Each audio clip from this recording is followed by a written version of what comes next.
Hi friends, இது PR walks and tax நம்ம YouTube channel. நம்ம சேனல்ந்து போடக்கூடிய எல்லா கதைகளும் நீங்கள் கேட்கணும் அப்படின்னா சப்ஸ்கிரைப் பண்ணிடுங்க. அப்போ தான் நம்ம சேனல்ந்து போடக்கூடிய கதை வீடியோக்களோட நோட்டிஃபிகேஷன் உங்களுக்கு ரீச் ஆகும். அதை கிளிக் பண்ணி அதில் இருக்கக்கூடிய சிறுகதைகள், நாவல்கள் எல்லாமே நீங்கள் கேட்கலாம். நம்ம சேனல்ந்து போடக்கூடிய கதைகள் எல்லாமே நல்ல நல்ல அற்புதமான கதைகள். நீங்கள் லைக் பண்ணக்கூடிய ரைட்டர்ஸ், நீங்கள் லைக் பண்ணக்கூடிய ஸ்டோரிஸ் படிக்கணும் அல்லது கேட்கணும்னு எதிர்பார்த்துட்டு இருந்த கதைகள் நம்ம சேனல் மூலமாக கண்டிப்பாக வந்துக்கிட்டே இருக்கும். கண்டிப்பாக உங்களுக்கு பிடிக்கும். கேட்டுட்டு லைக் பண்ணுங்க, ஷேர் பண்ணுங்க, கமெண்ட் பண்ணுங்க.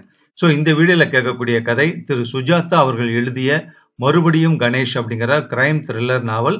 அதனுடைய பகுதிகள் தான் இப்போ கேட்டுட்டு இருக்கோம். அந்த நாவலோட அடுத்த பகுதி இப்போ இந்த வீடியோவில் கேட்க போறோம். கேட்கலாமா?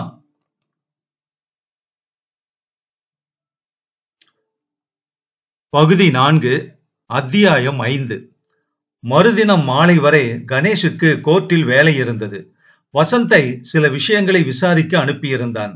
கோர்ட்டில் வாதாடும் போது, கேன்டீனில் காஃபி சாப்பிடும் போது, ஜூனியர் வக்கீல்களிடம் பேசிக் கொண்டிருக்கும் போதெல்லாம் ஷைலஜாவின் முகம் அடிக்கடி அவன் நினைவுகளில் ததும்பியது.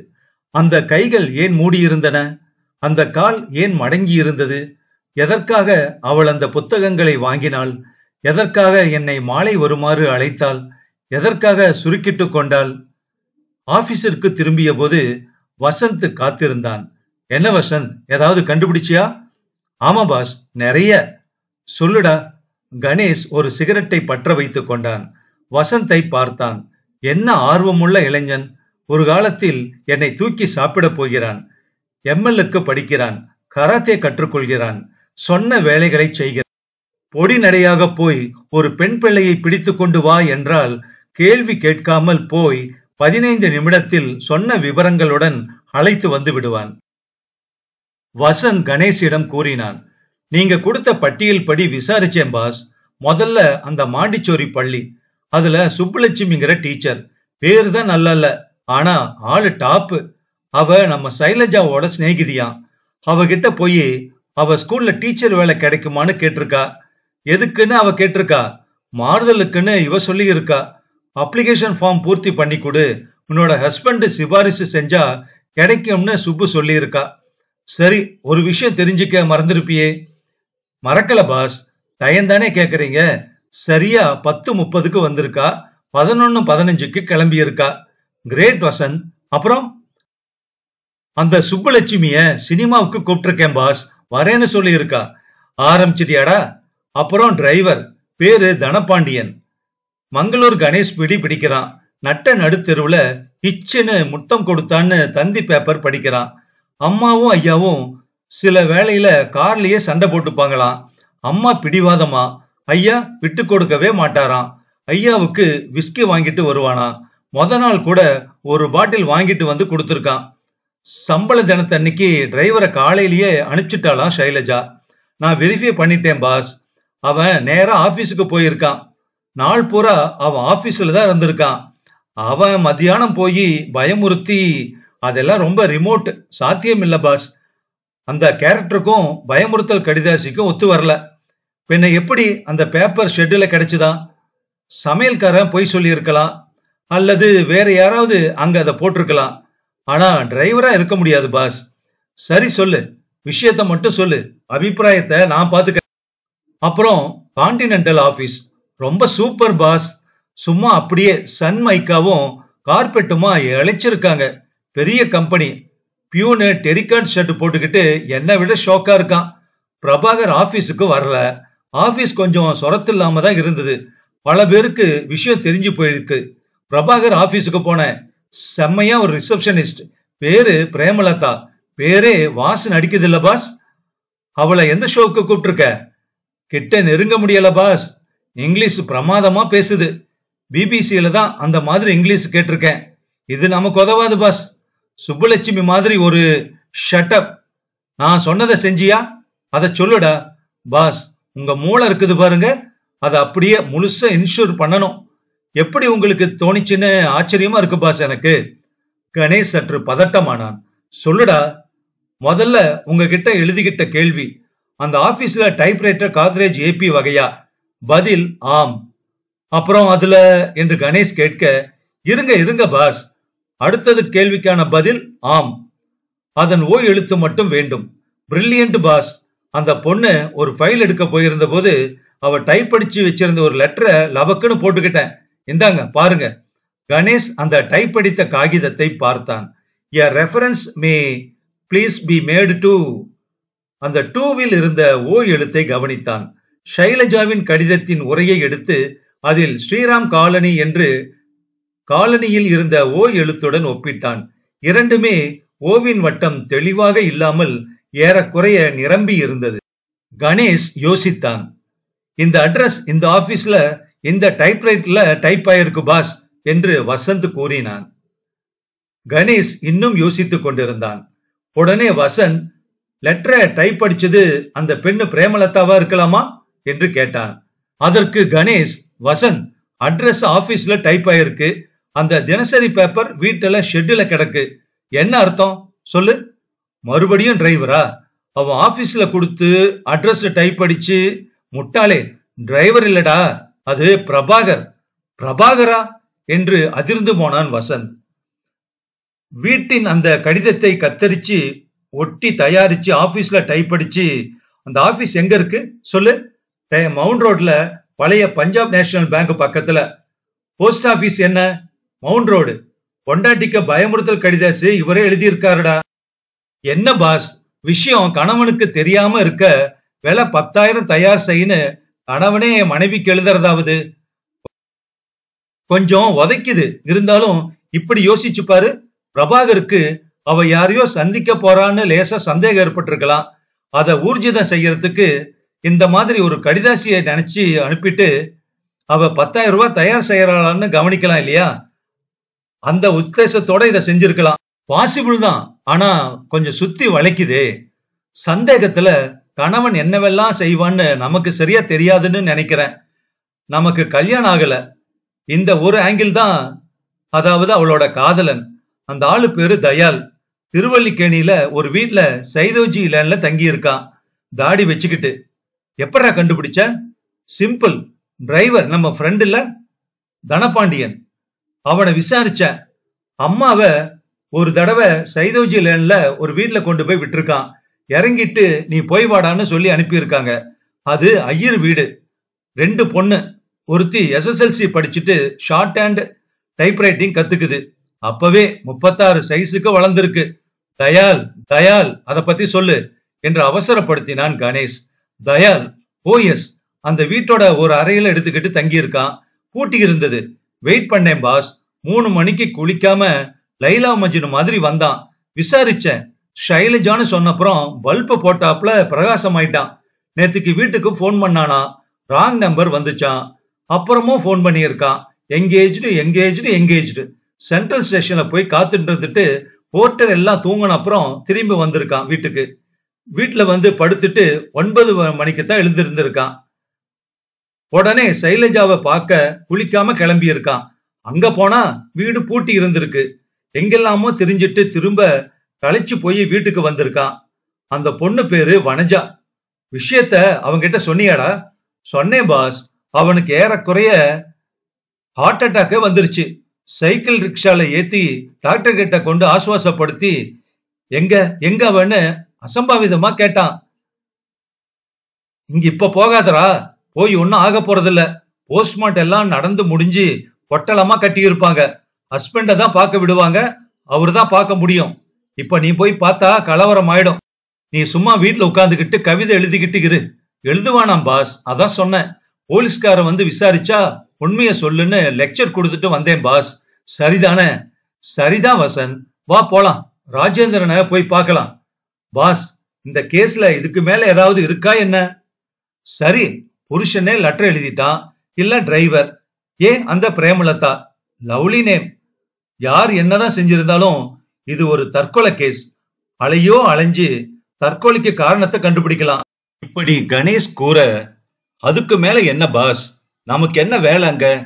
நீங்க நியூஸ் பேப்பர் ரிப்போர்ட் பாத்தீங்களா? ஒரு வாரத்துல வந்திருந்தது, ஹவுஸ் ஒய்ஃப் கமிட்ஸ் சூசைடுன்னு. குடும்ப தகராறு, கணவன் மனைவி தகராறு காரணமா தற்கொலை செஞ்சு கொண்டதாக சொல்லப்பட்டிருக்கு. அதுல போலீஸ் இந்த நேரத்துக்கு கேஸ க்ளோஸ் பண்ணி கையெழுத்தெல்லாம் வாங்கிக்கிட்டு பாடியை ரிலீஸ் பண்ணி அது எரிஞ்சு புகையா கூட போயிருக்கும். நமக்கு எவ்வளவோ வேலை காத்து கிடக்குது பாஸ் இங்க. நீ சொல்றது சரிதாண்டா வசந்த். அது தற்கொலை தான், அதுல சந்தேகம் ஒண்ணும் இல்ல. இருந்தாலும் விஷயம் என் மனசுல குறையா அபூர்ணமா இருக்கு.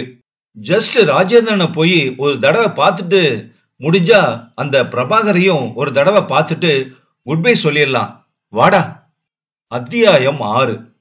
ராஜேந்திரனின் அலுவலகத்தில் நகரத்தின் வாழ்க்கை வரைபடங்களாக சுவரெங்கும் இருந்தன.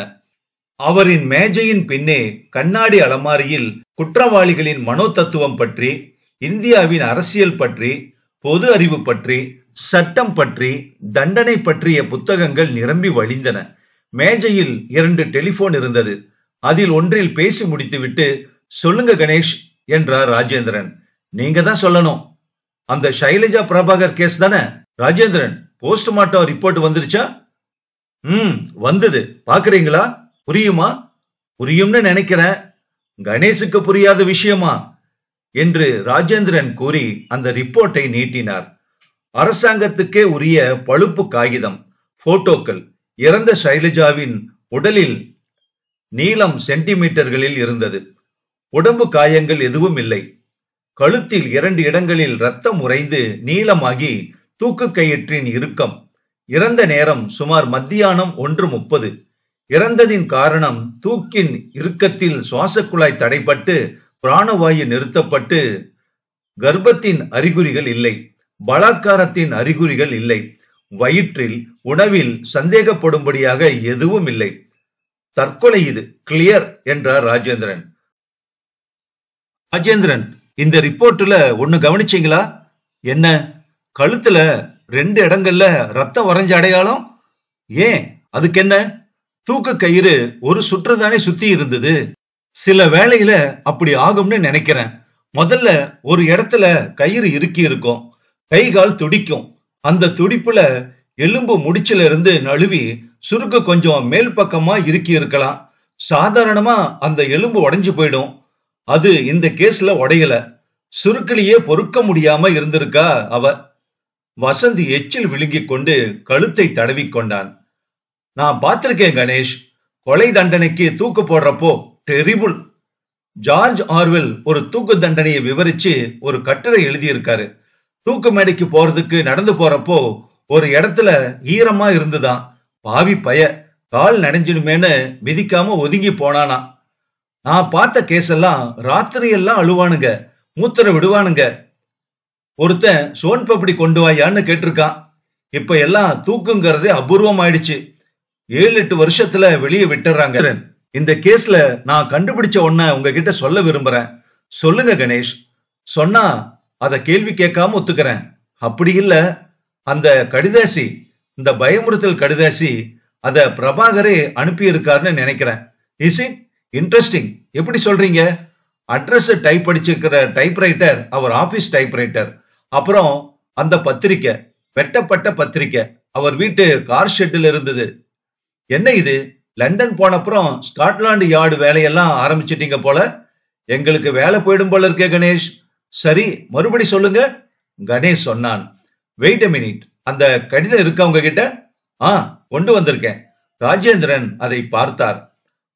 இந்த அட்ரஸ பாருங்க, இந்த கடிதாசிய பாருங்க, இந்த ஓ எழுத்த பாருங்க என்றான் கணேஷ். ராஜேந்திரன் இரண்டையும் ஒப்பிட்டு பார்த்தார். நீங்க சொல்றதுல விஷயம் இருக்கு. ஆனா சொந்த பொண்டாட்டிக்கே கணவன் மொட்டை கடிதாசி எழுதியிருக்கான். எதுக்கு? அதுவும் பிளாக்மெயில் லெட்டர். ஒரே ஒரு தியரி தான் இருக்கு என்கிட்ட. பிரபாகருக்கு சந்தேகம் முதல்ல ஏற்பட்டிருக்கலாம் அவ மேல. இந்த மாதிரி ஒரு கடிதாசி எழுதி அவ என்ன செய்யறான்னு பாக்குறதுக்கு இப்படி செஞ்சிருக்கலாம். எஸ் என்றார் ராஜேந்திரன். அவ 10,000 ரூபாய் தயார் செய்யறாளான்னு பாத்திருக்கலாமே. அதுல இருந்து தெரிஞ்சிருமே எல்லாம். இருக்கலாம். ஏன் இத கன்ஃபார்ம் பண்ணிடலாமே, அந்த ஆளையே கேட்டறலாமே. ராஜேந்திரன் உடனே டெலிபோனை எடுத்தார். கணேஷ் கொஞ்சம் பதட்டப்பட்டான்.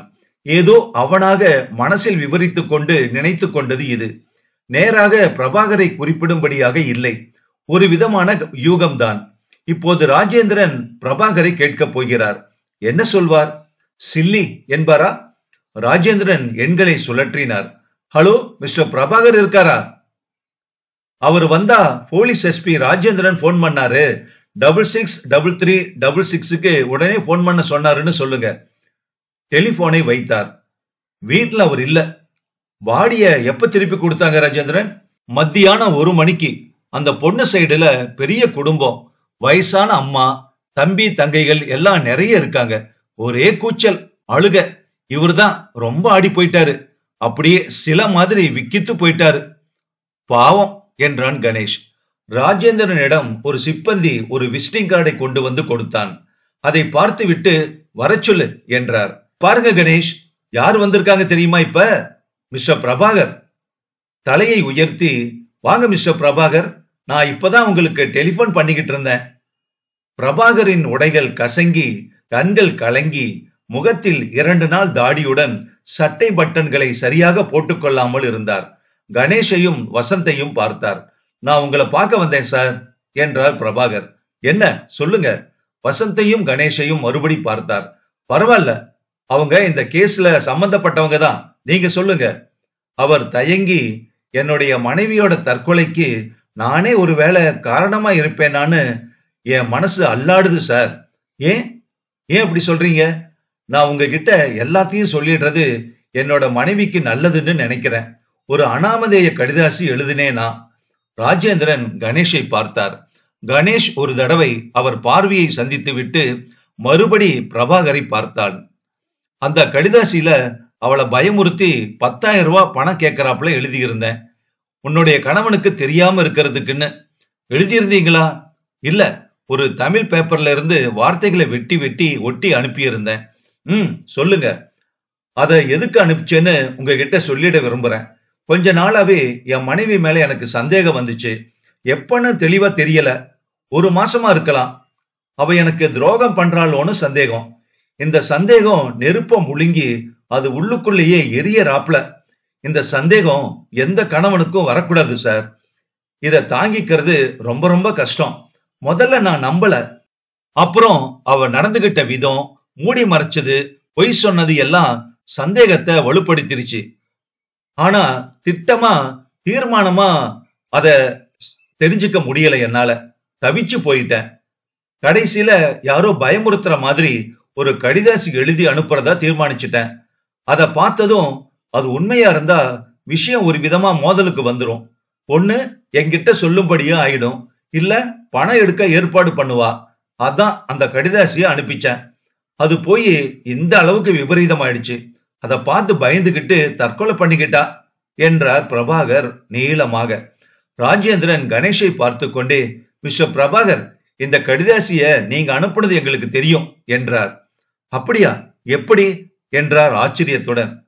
அதற்கு கணேஷ், முந்தா நாள் ராத்திரி உங்க மனைவி இதை என்கிட்ட காட்டி யோசனை கேட்டாங்க. மிஸ்டர் பிரபாகர், உங்க சந்தேகம் உண்மைதான். I am very sorry. நீங்க நிஜத்தை ஒழிக்காம சொன்னாப்ல நானும் நடந்ததை உங்ககிட்ட சொல்றதுக்கு கடமைப்பட்டிருக்கேன். உங்க மனைவிக்கு உங்க கூட வாழ்ந்த வாழ்க்கையில சலிப்பு ஏற்பட்டு அவங்களோட பழைய சிநேகிதன் ஒருத்தனை பல தடவை சந்திச்சிருக்காங்க. நேத்து ராத்திரி எல்லாத்தையும் விட்டுட்டு ரயில புடிச்சு அந்த ஆளோட போறதா இருந்தாங்க. அதுக்குள்ள இந்த கடிதம் வந்தபோது இத பார்த்து பயந்துகிட்டு என்ன கூப்பிட்டு அனுப்பிச்சாங்க. நெற்றியை சுருக்கி ஆர்வத்துடன் கேட்டுக்கொண்டிருந்தார் பிரபாகர். நான் போய் அவங்களுக்கு ஒரு விதத்துல புத்திமதி மாதிரி சொன்னேன். இந்த தீர்மானத்தை உடனே எடுக்க வேண்டாம். கடிதாசியை பத்தி பயப்படவும் வேண்டாம். உங்க கணவரோட சேர்ந்து வாழ இன்னொரு முறை முயற்சி பண்ணி பாருங்க. கொஞ்சம் பிரிஞ்சு கூட நீங்க இருக்கலாம். அப்புறம் டிசைட் பண்ணுங்க. ஒரேடியா ஒரு சில மணி நேரங்கள்ல வாழ்க்கை பிரச்சனை முழுவதையும் தீர்த்துக்க பார்க்காதீங்கன்னு சொன்னேன். அப்புறம் விவாகரத்து பத்தியும் சட்டத்தை பத்தியும் விளக்கி சொன்னேன். அப்படியா என்று கேட்டார் பிரபாகர். நேத்திக்கு காலையில அவங்க எனக்கு போன் பண்ணா போது ரொம்ப உற்சாகமா தான் இருந்தாங்க. நான் சொன்னதை ஒத்துக்கிட்டு அதுக்கு ஏத்தாப்புல செயல்படுறதா தான் சொன்னாங்க. இன்ஃபேக்ட் சாயங்காலம் என்னை வந்து பார்க்க சொல்லி இருந்தாங்க. ஐயோ என்று புலம்பினார் பிரபாகர். அதுக்குள்ள பைத்தியக்காரி என்ன நினைச்சிட்டாலோ மனசுல. என்னவா இருந்தாலும் உங்க கடிதாசிய பார்த்துட்டு பயந்து அதனால தற்கொலை பண்ணிக்கிட்டு இருப்பாங்கன்னு எனக்கு தோணல மிஸ்டர் பிரபாகர் என்றான் கணேஷ். பிரபாகர் முகம் சற்று தெளிந்தது. தேங்க்ஸ் மிஸ்டர், என்ன பேர் சொன்னீங்க? கணேஷ். கணேஷ், என் வயத்துல பால வாத்தீங்க. வர்ண செய்தி தெரிஞ்சதுல இருந்து பெங்களூர்ல இருந்து கார்ல வரபோது ஆஸ்பத்திரியில கிரிமேஷன் கிரவுண்ட்ல எல்லா இடத்துலயும் இந்த சோகத்தோடு, பாத்தியா இந்த மாதிரி கடிதாசி எழுதிட்டமே, அதனாலதான் தற்கொலை பண்ணிக்கிட்டாலோன்னு குற்ற உணர்ச்சியும் என்ன போட்டு குத்து குத்துன்னு குத்திக்கிட்டே இருந்தது. நீங்க சொன்னதை கேட்டதும் கொஞ்சம் சமாதானமா இருக்கு மிஸ்டர் கணேஷ். அவ அன்னைக்கு என்ன பத்தி நல்லதா ஒன்னாவது சொன்னாளா?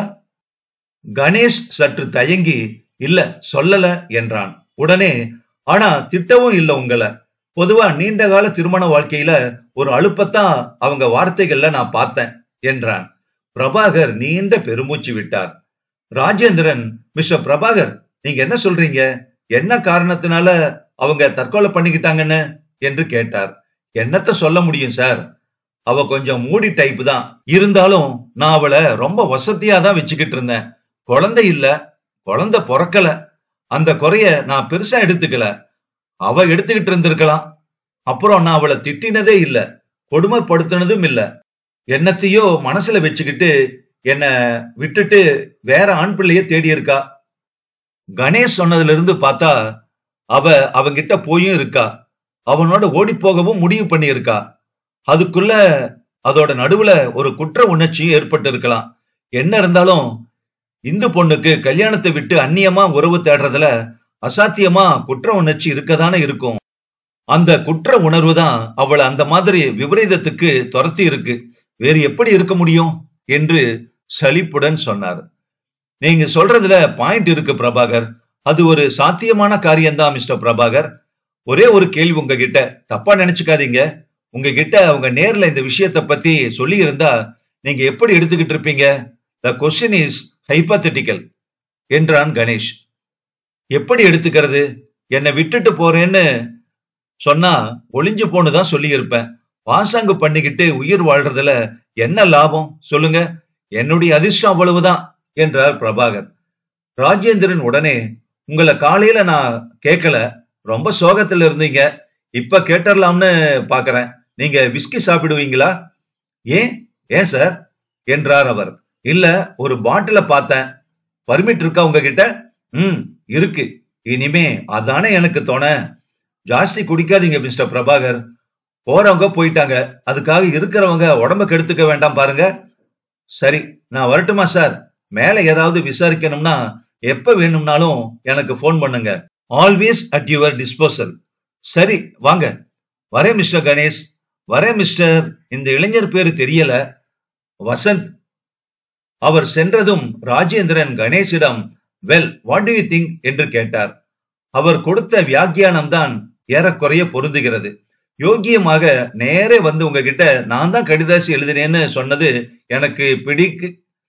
கணேஷ், என் அனுபவத்துல நான் பார்த்த தற்கொலைகளுக்கு காரணங்கள் எல்லாம் கேட்டீங்கன்னா ஆச்சரியப்படுவீங்க. ஒரு இன்ஜினியர் பையன் ஒருத்தன் போன வருஷம் தற்கொலை பண்ணிக்கிட்டான். வேலையில இருந்தான், தனி அறையில இருந்தான். அவன் நீல கைத்துல தொங்கிட்டான். நீல சொக்கா, நீல பேண்ட், நீல நிறத்துல காகிதத்துல எழுதி வச்சிருக்கான், எனக்கு வரும் இந்த நெஞ்சு வலியை என்னால் தாங்க முடியவில்லை, எனவேதான் நான் தற்கொலை செய்து கொள்கிறேன்னு. இதுல வேடிக்கை என்னன்னா, அவன் ரெக்கார்ட்ஸ் முழுக்க பார்த்து தீர விசாரிச்சு நண்பர்களை எல்லாம் கேட்டு டாக்டர்களை கேட்டு எத்தனையோ விசாரிச்சு பார்த்துட்டோம். ஒரு தடவையாவது அவன் அந்த நெஞ்சு வலியை பத்தி ஒருத்தர்கிட்டையாவது சொன்னதில்ல, காட்டினதில்ல. பின்ன அது என்ன? கற்பனை, இமேஜினேஷன். மனுஷ உடம்பு ஒரு மிஷின் மாதிரி. மனசும் சில வேளைகள்ல மிஷின் தனம் காட்டி கோளாறு வந்துருது. ஒரு சின்ன எண்ணம் ஆரம்பிச்சு அது பெருசா பயமாகி அந்த ஆளையே ஆக்கிரமிச்சுட்டு அவனை சில வேளைகள்ல சாப்பிட்டுடுது. மனசை இன்னும் நாம சரியா புரிஞ்சுக்கல கணேஷ். எவ்வளவோ பாக்கி இருக்கு நாம தெரிஞ்சுக்கிறதுக்கு. உங்க கடைசி வாக்கியத்தை நான் 100% ஒத்துக்கிறேன் ராஜேந்திரன். சரி, நாங்க வரட்டுங்களா? வாங்க. எங்களை பொறுத்த வரைக்கும் இது இன்னொரு கேஸ். அது தீர்ந்து போச்சு. ஃபைல் ஒரு ஓரத்துல தூங்கும். ஷைலஜா பிரபாகர். அடுத்த வருஷம் கேட்டு பாருங்க, ஞாபகம் இருக்குமோ என்னவோ என்றார் ராஜேந்திரன். இல்ல, எனக்கு மறக்காதுங்க ராஜேந்திரன் என்று கூறினான் கணேஷ். அத்தியாயம் 7.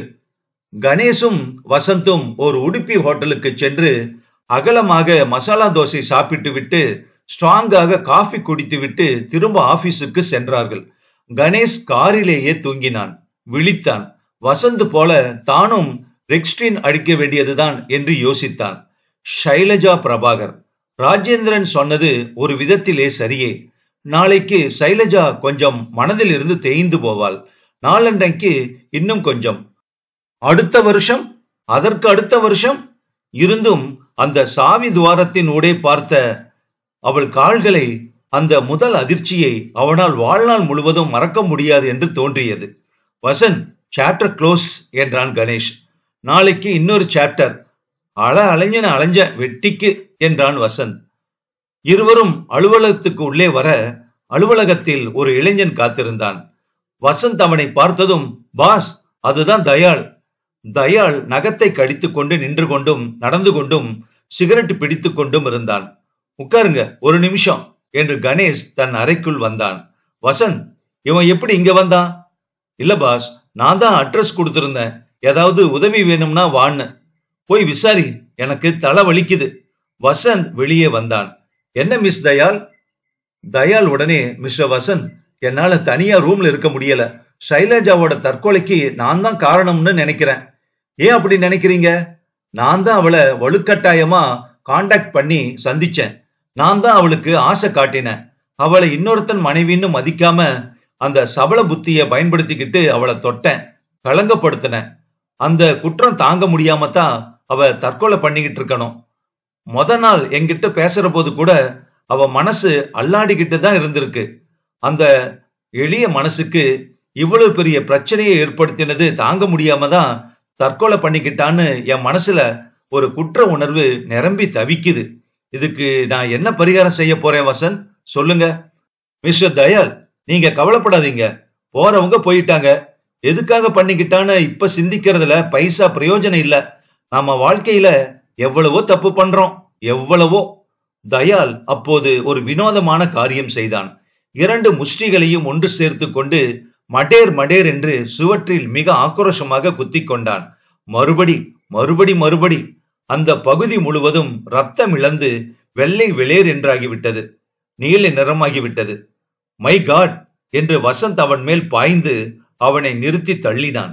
கணேஷ் வெளியே விரைந்து வந்து, என்ன வசந்த் சத்தம் என்றான். தயாளை நாற்காலியில் அழுத்தி பிடித்துக் கொண்டான் வசந்த். வாத்தியாரு சைலஜா இறந்ததுக்கு பரிகாரமா சுவத்துல குத்திக்கிறாரு. ஏயா, நீ குத்திக்கிறதுனா எங்க ஆபீஸ் தான் கிடைச்சுதா உனக்கு என்று தயாளை பார்த்து கேட்டான் வசந்த். இரு வசந்த். கணேஷ் தயாளை பார்த்தான். நீண்ட நாசி, கண்ணங்கரையில் என்று சித்திரக்காரனின் தாடி, பரட்டை அடர்த்தியாக தலை, அழுக்கில் ஜிப்பா, கண்களில் நிஜமான சோகம். மிஸ்டர் தயாள், இப்ப எதுக்காக இங்க வந்தீங்க? எனக்கு தனியா இருக்க அச்சமா இருக்கு. எனக்கு என்னவோ அவ தற்கொலைக்கு நான் தான் காரணம்னு, சில வேளையில நானே தற்கொலை பண்ணிக்கலாம்னு ஆசையா கூட இருக்கு என்றான் அவன். விபரீத ஆசை இது. வேண்டாம் வசந்த், அந்த ஆளை விடு. விட்டுடட்டுமா? குத்த மாட்டீங்களே என்று தயாளை பார்த்து கேட்டான் வசந்த். விடு வசந்த் என்றான் கணேஷ். டிஃபன் ஏதாவது வேணுமா என்று தயாளை கேட்க, இல்ல ஒன்னும் வேண்டாம் என்றான். மிஸ்டர் தயாள், உங்களுக்கு தனியா இருக்க பயமா இருந்தா பேசாம இங்க கொஞ்ச நாள் இருக்கலாம். நீங்க அந்த சோஃபாவுல படுத்திருந்துட்டு நாளைக்கு காலையில போகலாம். நாங்க ராத்திரி கொஞ்சம் முழிச்சுக்கிட்டு இருப்போம், ஆசுவாசப்படுத்திக்கோங்க நீங்க. ஆனா ஒண்ணு மட்டும் தெரிஞ்சுக்கோங்க, சைலஜா என்னவோ உங்களாலதான் தற்கொலை பண்ணிக்கிட்டாங்கிறதெல்லாம் அபத்தம். என்ன பொறுத்த வரையிலும் அவளுக்கு திடீர்னு என்னவோ ஆயிடுச்சு. அது என்னன்னு தெரியல. காலையில என்கிட்ட சியர்ஃபுல்லா தான் பேசினான். உங்களோட இருந்த குற்ற உணர்ச்சியினால தற்கொலை பண்ணிக்கிட்டான்னா அது ராத்திரியே நடந்திருக்கும். இந்த மாதிரி குற்ற உணர்வெல்லாம் ராத்திரி தான் தலை தூக்கும். இவ பகல் 1 மணிக்கு பண்ணிக்கிட்டு இருந்திருக்கா. பகல் சாகிற நேரம் இல்ல, போன் பண்ற நேரம், பஸ்ல போற நேரம், புஸ்தகம் வாங்குற நேரம், புஸ்தகம் படிக்கிற நேரம். நீங்க சும்மா அலட்டிக்காதீங்க என்ன. அப்ப நான் ராத்திரி இங்கேயே ஓரத்துல இருந்துகட்டுமா? தாராளமா. வசந்த், இவருக்கு சிகரெட்டு கொடு என்று சொல்லிவிட்டு கணேஷ் உள்ளே சென்றான். நீங்க இந்த பிராண்ட் பிடிப்பீங்களா? என்ன தயாள்? எப்பவாவது உண்டு. வச்சிருக்கீங்களா? இல்ல. நீங்க என்ன படிச்சிருக்கீங்க? BSc physics. என்ன வேலை செய்றீங்க? வேலைன்னு ஒன்னும் ஸ்திரமா இல்லைங்க. எல்லா வேலையும் செய்வேன். டைப் படிப்பேன், டுட்டோரியல் காலேஜுக்கு நோட்ஸ் எழுதி கொடுப்பேன், அச்சாபீஸ்ல ப்ரூஃப் பார்ப்பேன், சில நேரங்கள்ல ரேடியோ ரிப்பேர் செய்வேன். டிவி கூட ரிப்பேர் கத்துக்கிட்டு இருக்கேன். நிறைய தெரிஞ்சு வச்சிட்டு இருக்கீங்களே, உங்களுக்கு என்ன கவலை? ஒண்ணுலயாவது ஸ்திர புத்தி கிடையாதுங்க எனக்கு. ஊர் ஊரா அலைஞ்சேன், வடக்கத்தி தேசம் பூரா அலைஞ்சேன். அப்பப்போ தேவைக்கு உண்டானதை மட்டும் சம்பாதிப்பேன், எந்த வேலையும் செய்வேன். ராஜஸ்தான்ல ஒட்டகத்துக்கு பால் கறந்திருக்கேன் தெரியுமா உங்களுக்கு? ஸ்டூல் போட்டுக்கிட்டா பாலை என்ன பண்ணுவாங்க? குடிப்பாங்க. கொஞ்சம் கொஞ்சம் மயிரா இருக்கும், வடிகட்டிட்டு. சொல்லாதீங்க, சாப்பிட்ட மசால் தோசை வெளியே வந்துரும் என்றான் கொட்டாவி விட்டு கொண்டே வசந்த். அப்புறம் ஒரு மிலிட்டரி கேம்ப்ல சிவிலியன் ஒர்க்கரா கொஞ்ச நாள் இருந்தேன். அங்க எல்லா தொழிலும் கத்து கொடுத்தாங்க. கார்பென்ட்ரி, டை காஸ்டிங் எல்லாம் தெரிஞ்சும் தான் நான் வாழ்க்கையில ஒரு சைபர். ஏன்னா சைலஜாவோட ஞாபகம் எனக்கு திரும்ப திரும்ப வந்துகிட்டே இருந்தது. வாழ்க்கையில எதிலுமே ஈடுபட முடியாம போயிடுச்சு. இனிமே அவங்க போயிட்டதுனால உங்களுக்கு ஒரு விதமான சுதந்திரம் கிடைச்ச மாதிரி தான்.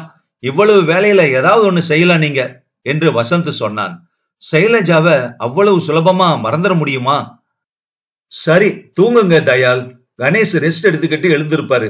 எங்களுக்கு கொஞ்சம் வேலை இருக்குது. வசந்த் உள்ளே சென்ற போது கணேஷ் சாய்வு நாற்காலியில் தூங்கிக் கொண்டிருந்தான். அவனை எழுப்ப மனம் வரவில்லை வசந்துக்கு. 2 தினங்களாக தூக்கம் என்பதே இல்லை. மேஜை மேல் ஒரு காகிதத்தில் கணேஷின் கையெழுத்து தென்பட்டது. 2 மணி நேரம் கழித்து எழுப்பு என்று அதில் இருந்தது. வசந்த் ஏறக்குறைய குழந்தை போல் தூங்கும் கணேஷை பார்த்தான். மெலிதாக, இல்ல மாட்டேன் பாஸ் என்று சொல்லி விளக்கை அணைத்தான். இந்த நாவலோட தொடர்ச்சி அடுத்த பகுதியில கேட்கலாம்.